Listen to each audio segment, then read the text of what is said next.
আর এবার আলিপুরদুয়ারের খবরের দিকে নজর রাখবো। আলিপুরদুয়ারের বীরপাড়ায় নিখোঁজ কাস্টমস ইন্সপেক্টরের দেহ উদ্ধার ঘিরে চাঞ্চল্য ছড়িয়েছে। সুপুরি বাগান থেকে এই দেহ উদ্ধার করেছে পুলিশ।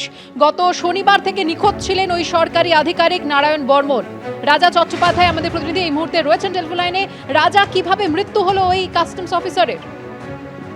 দেখো, বীরপাড়া থানার পুলিশ কিন্তু তদন্ত নেমেছে। যেটা জানা যাচ্ছে, গত শনিবার থেকে নিখোঁজ ছিল ইন্সপেক্টর এবং তার দেহ উদ্ধার হয়েছে গতকাল। রহস্যজনকভাবে মৃত্যুর ঘটনা ঘটেছে বীরপাড়াতে।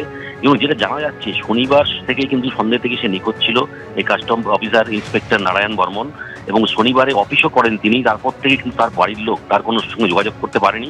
এবং শিলিগুড়িতে তার মা থাকেন, সেও কিন্তু তাকে বারবার ফোন করা সত্ত্বেও, বিভিন্ন আত্মীয় স্বজনরা ফোন করা সত্ত্বেও তার সাথে কোনো যোগাযোগ করতে পারেনি। কিন্তু গতকাল তার দেহ উদ্ধার হয়।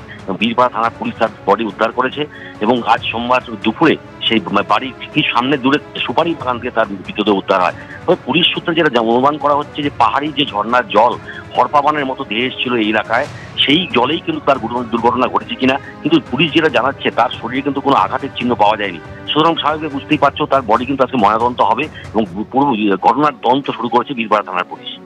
ধন্যবাদ রাজা। সুকন্যা।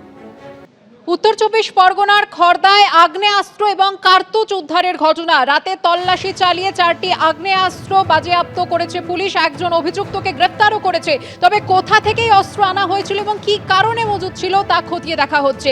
এ নিয়ে কথা বলবো আমাদের প্রতিনিধি ময়ূক ঠাকুর চক্রবর্তীর সঙ্গে। ময়ূক,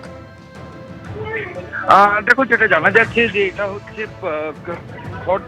খড়দা থানা এবং কামারহাটি থানা দুজন জয়েন্টলি রেড করে গতকাল রাতে। এই রেড হয় নাইম আনসারি মৌলানা সেলিম রোড। এই নাইম আনসারির বাড়িতে গতকাল রাতে পুলিশের জয়েন্ট রেড হয় এবং সেখান থেকে এখনো পর্যন্ত ব্যারাকপুর কমিশনারেটের তরফ থেকে যেটা বলা হচ্ছে যে 4টে improvised country made pipe gun recovery হয়েছে।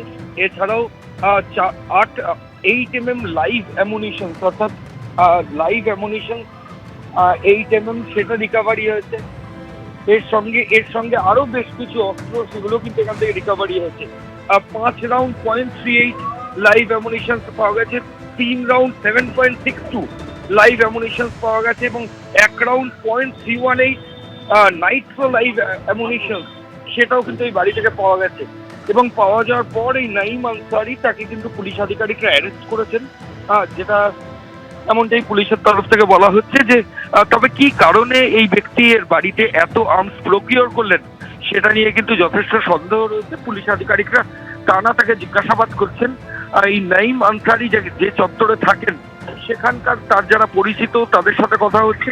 এর কোনো পলিটিক্যাল কানেকশন আছে কিনা সেটাও পুলিশ আধিকারিকরা দেখছেন, যে কি কারণে বিপুল অস্ত্র কামারহাটিতে সে তার নিজের বাড়িতে প্রকিওর করেছিল সেটাও কিন্তু তদন্তকারী আধিকারিকরা নাইমকে অ্যারেস্টের পর তাকে ইন্টারোগেট করে দেখছেন। ধন্যবাদ ময়ূক।